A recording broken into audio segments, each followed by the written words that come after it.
हो गया वामांग माया जगाद कन्या वचनम च प्रथमम।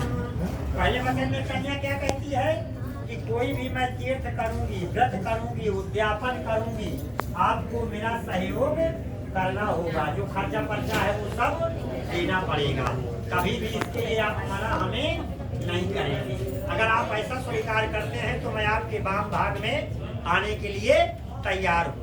और दूसरे वचन में क्या कहती है कन्या कि हव्य प्रदान स्मरण वह पूजये था वामांग माया तदा त्वदीयं जगाद कन्या वचनम स्वकीयम। दूसरे वचन में कन्या क्या कहती है कि हम कोई भी हवन करेंगे, पूजन करेंगे, अनुष्ठान करेंगे, उसकी सारी व्यवस्था आपको करना होगा, आप कभी उसके लिए हमें मना नहीं करेंगे। अगर आप स्वीकार करते हैं तो मैं आपके वाम भाग में आऊंगा। तीसरे वचन में कन्या क्या कहती है कि कुटुंब रक्षा भरणे यदि त्वं पुरया पशूना परिपालनं च वामांग माया जगाद कन्या वचनम। और तीसरे वचन में कन्या क्या कहती है कि आज से आपके जो कुटुंब में भरण पोषण खर्च होगा उसकी जिम्मेदारी भी हमें आपको देनी पड़ेगी, सब बताना पड़ेगा आप क्या कर रहे हैं। अगर ये तीसरा वाक्य आपका मेरा स्वीकार करें तो मैं आपके वाम भाग में आऊंगा। और चौथे वचन में ध्यान से सुनिएगा आप लोग, ये भैया थोड़ी देर बातें बंद कर लीजिए। आया व्यय धान्य धनादिकानां दृष्ट्वा निवेशां च गृहे निदध्या वामांग माया तदा त्वदीयं जगाद कन्या वचनम चतुर्थम। चौथे वचन में कन्या क्या कहती है कि आज के बाद जो भी आपकी आय होगी और आप पैसा कमा करके लाएंगे महीने का, वो सब हमारी तिजोरी में रखा जाएगा, और जब भी आपको जरूरत पड़ेगी तो आप हमसे लेके धीरे धीरे खर्चा करते रहिएगा। अगर ये वचन आपको मेरा स्वीकार है तो मैं आपके वाम भाग में आने के लिए तैयार हूँ। वर्ण महोदय कह रहे हैं ठीक है, हम भी परेशान होंगे, इकट्ठा ले आएंगे आपको, अभी करेंगे। अब पांचवें वचन में कन्या क्या कहती है कि देवा दया राम सराज धूप वादी विदाध्या यदूजत वामांग माया जगाद कन्या वचनम च पंचमम। पांचवें वचन में कन्या क्या कहती है कि आज के बाद कोई भी आप कुआं बनवाइए, बावली बनवाइए, कोई फ्लैट खरीदिए, कहीं कोई रजिस्ट्री कराइए, उसमें हमें साथ में रखना होगा, आधा नाम आपका और आधा हमारा। इसलिए अगर आप ये स्वीकार करें तो मैं आपके वाम भाग में आने के लिए तैयार हूँ, अन्यथा अभी भी हम दाहिने बैठे हुए हैं। और छठे वचन में कन्या क्या कहती है कि देशांतरेवा स्वपुरांतरेवा यदा विदध्या क्रय वामांग माया सदा त्वदीयं जगाद कन्या वचनम च षष्ठम। छठे वचन में कन्या क्या कहती है कि आप चाहे कोई चीज यहाँ खरीदिए देश में और चाहे विदेश में, हमें कोई फर्क नहीं पड़ता है, लेकिन उसकी सारी जानकारी हमको होना चाहिए। बिना हमारे पूछे आप कोई क्रय विक्रय नहीं कर सकते हैं। अब आप लोग सोच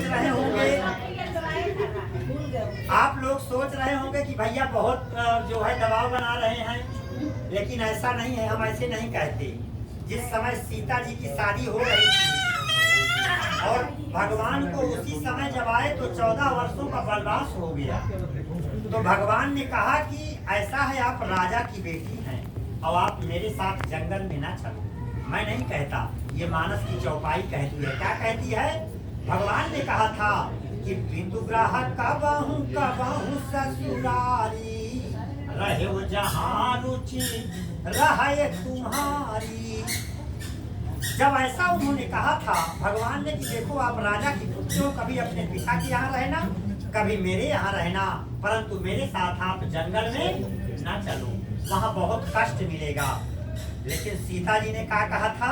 सीता जी ने कहा कि नहीं नाथ, क्या बोले कि जिया बिनु देह और नदी बिनु बारी, तैसे ही नाथ पुरुष बिनु नारी। जिस प्रकार से ये शरीर का बड़ा अस्तित्व है, लेकिन अगर इससे प्राण का संचार बंद हो जाए तो इस शरीर का कोई अस्तित्व नहीं है। फुलवारी कितनी अच्छी लगी है बाहर, अगर 1 महीना पानी न दिया जाए तो उसका कोई अस्तित्व नहीं है। इसीलिए सीता जी ने कहा था कि आपके बिना हम यहाँ अकेले नहीं रह पाएंगे, हम आपके साथ चलेंगे, इसलिए हमें आपको साथ में ले चलना होगा। भगवान ने कहा कोई बात नहीं है, आप मेरे साथ चलो, मैं आपकी व्यवस्था करता हूँ। अब 6वें वचन में 7वें वचन में कन्या क्या कहती है कि न सेवनिया परिनार किया, त्वया भवेत् भामिनी कामनीति, वामांग माया मितदा त्वदीयं, जगाद कन्या वचनम च। 7वें वचन में कन्या क्या कहती है कि आज के बाद आप ये जो लोढ़ा रखा हुआ है ये काहे का है? काहे का है भैया? ये पत्थर का है। इससे कठोर कोई चीज होती है? नहीं होती है। तो कन्या कहती है कि आप इस कठोर पत्थर के साथ आज प्रतिज्ञा कर रहे हैं कि आज के बाद आप किसी भी पराई स्त्री का सेवन ना करेंगे। अगर आप ऐसा वचन लेते हैं तो मैं आपके वाम भाग में आने के लिए तैयार हूँ। आपको 7वां वचन मंजूर है? कबूल है। बोलो घर से लेके यहाँ तक मिटा दो। नहीं वो मिटाएंगे 7 वचन। अब देखिए कन्या 7 वचन पति महोदय को सुनाई। पति महोदय का ठीक है प्रिय, मैं तुम्हारे 7 शर्तों को मैं स्वीकार करूंगा, तभी जब तुम हमारी 5 वचनों को तुम स्वीकार करोगी तब हम तुम्हारे 7 वचन मानेंगे। तो यह ब्रह्म विवाह हो रहा है। तो गृहस्थ जीवन में यह विवाह होता है, गृहस्थ जीवन में। तो इसे सत्य सनातन धर्म से लिया जाता है। तो 5 वचन यह बताया जा रहा है। पहला वचन ब्रह्म महोदय बताने जा रहे हैं कि क्रीड़ा शरीर संस्कार समाजोत्सव दर्शन हास्यम परिगृह्यानम तजोत क्रोशित भर्तिका। पतिदेव कहते हैं कि हे प्रिय, सत्य सनातन में हमारा तुम्हारा विवाह साथ में हो रहा है, साक्षात समाज में हो रहा है।